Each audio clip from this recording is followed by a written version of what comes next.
जी, आपके चरणों में दंडवत प्रणाम। गुरुदेव, अधिक समय तक प्रभु का ध्यान करने पर सिर में दर्द बढ़ने लगता है। ऐसे समय में कई बार जंडू बाम लगाकर सिर दर्द को शांत करने का प्रयत्न करता हूँ। ब्रह्मचर्य की कमी, इसका प्रधान कारण है ब्रह्मचर्य की कमी। तभी हम कहते हैं ध्यान वगैरह कहाँ। अच्छा, ध्यान में तो उल्टा होना चाहिए, अश्रु आने चाहिए, पुलकित होना चाहिए, गदगद कंठ नयन बहा नहीं रहा। दंपति रस रहे भीन, प्रिया प्रीतम का रूप का ध्यान कर रहे हैं या सिया राम जी का ध्यान कर रहे हैं, किसी का भी ध्यान कर रहे हैं, तो थोड़ी झांकी आने पर एकदम रो ना आए, शरीर की शुद्ध भूल जाए। सर दर्द काहे को? सर दर्द तो प्रपंच चिंतन में होता है, भगवत ध्यान में तो एकदम निर्मलता आती। तो अभी क्या है, हमारे अंग कमजोर हो गए। जैसे हमारे को स्मृति शक्ति चाहिए, हम आज्ञा चक्र पर एकदम ध्यान करें तो दर्द उत्पन्न हो जाता है, इसलिए कि हमने ब्रह्मचर्य को कहीं समय तक 3 घंटे तक लगातार करने पर होता है। 24 घंटे बच्चा ध्यान हो तो कोई फर्क नहीं पड़ेगा। पूरी रात ध्यान होता है, पूरे दिन ध्यान। और सही पूछो तो ध्यान से छूटा कब? उठते बैठते चलते फिरते खाते पीते सोते जागते हर समय वहीं रहा जाता है, इसी को ध्यान कहते हैं। पिय मूर्ति नयनन बसय तेहि रस रहाय समाय, ये लक्षण सुनि प्रेम के और न कछु सुहाय, और न कछु सुहाय। फिर अपने रसमातो कुटुम देह ते जाय, छूट सब ही विधि नातो। ओ रूप छके घूमत रहे, तन को तनिक न भान, नारायण दृग जल भाई हाय प्रेम। अभी सही कनेक्शन नहीं हुआ। ब्रह्मचर्य पर थोड़ा ध्यान दो, क्योंकि आप हमें लगता है विरक्त भाव में हो। विरक्त भाव में, हाँ, तो ब्रह्मचर्य पर ध्यान दो। और नासाग्र दृष्टि पहले रखना सीखो। करते हो नासाग्र दृष्टि? जी, अंदर भ्रकुटी के मध्य लगा, आए भ्रकुटी के मध्य ध्यान लगा। यहाँ पहले नहीं, वो पहले हम क्या करें, पहले नासाग्र दृष्टि सीखो, करो। हाँ, अब जब यहां दृष्टि रखोगे तो जोर यहां लगेगा आज्ञा चक्र पे, और इसे बर्दाश्त करो। और यहां लिखो, अपने इष्ट का नाम लिखो। लिखा? आंख मुंदनी नहीं बच्चा, आंख मुंदनी नहीं है, अर्ध निमीलित ऐसे, पलक नहीं झपकनी, नासाग्र दृष्टि रखनी है। और यही हम लिख रहे हैं नाम, और इसी को हम देख रहे हैं, इसी को पढ़ रहे हैं। इससे क्या होगा कि आपका आज्ञा चक्र बलवान हो जाएगा, एकाग्रता बलवान हो जाएगी। और ब्रह्मचर्य सिर्फ, कोई अन्य दोष? मोबाइल रखते हो? जी, बहुत बड़ा, मतलब ये मोबाइल बहुत बड़ा दोष है, बहुत बड़ा दोष है, क्योंकि इसमें हम सब कुछ देख सकते हैं। और जब हमारा एकांत में मन चंचल होता है तो एक बार राउंड मारता है।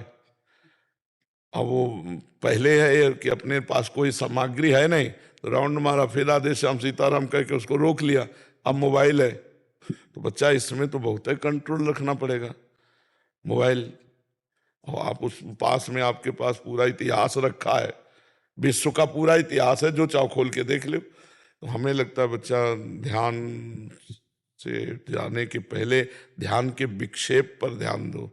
ये बहुत बड़ा विक्षेप है, आवरण मल विक्षेप, ये ध्यान की बाधाएं हैं। विक्षेप जो है ये बार बार मोबाइल, और संपर्क सूत्र भी होंगे, जी, है ना? तो ये बहुत खतरनाक, बहुत। हमें आज तक हमें मोबाइल चलाना नहीं आना आता, और हम इससे ऐसे डरते जैसे करिया सांप से डरे। रे भैया, तो पहली बात तो मोबाइल से उतना ही प्रयोग करो जितनी अत्यंत आवश्यकता है। इससे अच्छी भी बात है कि आप सत्संग सुन सकते हो, आप आवश्यक सूचना दे सकते हो, इससे अच्छी भी बात है। तो गुण दोष में पूरी सृष्टि रची गई है, उसका गुण ग्रहण कर ले, दोष का त्याग कर दे। हमें लगता है अपने काम करने के बाद इसको स्विच ऑफ करके रख देना चाहिए नियम पूर्वक। एकांत में तो कभी खोलना ही नहीं चाहिए साधक को, मतलब है बहुत कठिन।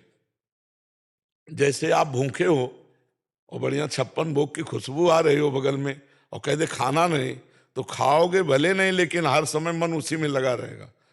ऐसे ही मोबाइल है, जो चाहो देख सकते हो, जो चाहो आप सुन सकते हो। तो साधक के लिए तो बहुत खतरनाक चीज है, भगवान बचावे और साधक बचे इससे। दूसरी बात, बच्चा भोजन सात्विक हो। तीसरी बात, आसन में बैठने का अभ्यास हो, पद्मासन सिद्धासन। सिद्धासन जानते हो? है पद्मासन ध्यान के लिए, सिद्धासन बहुत सरल होता है।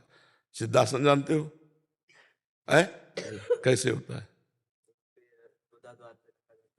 गुदाद्वार और मूत्रेंद्री के बीच में रखा जाता है बाईं एड़ी, और दाहिनी एड़ी मूत्रेंद्री के ऊपर जाकर के लगेगी, और दोनों के पंजे दोनों में ऐसे धसे होंगे। लगाया कभी? हाँ, तो इसीलिए पद्मासन द्वितीय है, प्रथम सिद्धासन है। ध्यान के लिए सिद्धासन श्रेष्ठ है, और मंत्र सुमिरन समाधि के लिए पद्मासन श्रेष्ठ है। ब्रह्मचर्य से रहो, पवित्र भोजन करो, मोबाइल का दुरुपयोग न करो, और किसी से व्यवहार न रखो। अभी तो नई अवस्था है एकदम, बहुत सात्विक साधुता, बहुत सात्विक की है, ठीक है। और ये जो मस्तक में दर्द होता है ना, इसकी चिंता न करो, इससे कोई हानि नहीं होगी। जब अधिक एकाग्रता, त्रिकाल संध्या करते थे, सुबह दोपहर शाम, जैसे उसमें करीब 6-7 घंटा लगातार, मतलब और बड़ा बार बार प्रभु गायत्री जपते हैं संध्या में। गायत्री तो सिद्ध होती है जब जो संपुट हैं गायत्री के आते हैं आपको संध्या के, तो फिर पूर्णता कैसे होगी? सुमुखम संपुटम चैव विततम विस्तृतम तथा द्विमुखम त्रिमुखम चैव चतुष्पंचमुखम तथा खड्मुखो अधोमुखम व्याकांजलिकम तथा सकटम यम पासम च ग्रंथितम चोन्मोन्मुखम प्रलम्बम मुष्टिकम चैव मत्स्याकूर्मो वाराहका सिंहाकांतम महाकांतम मुग्धरम पल्लवम तथा एता मुद्राश चतुर्विंशत। गायत्री तभी परिपक्व होगी जब ये 24 मुद्राओं का दर्शन कराया जाएगा। पूरा सम्यक करो, एक ग्रंथ ले लो और सीख लो। ग्रंथ का नाम संध्योपासना पद्धति, उससे गीता पृष्ठ से आएगी संध्योपासना पद्धति, तो उसमें आपको पता चल जाएगा, ठीक है।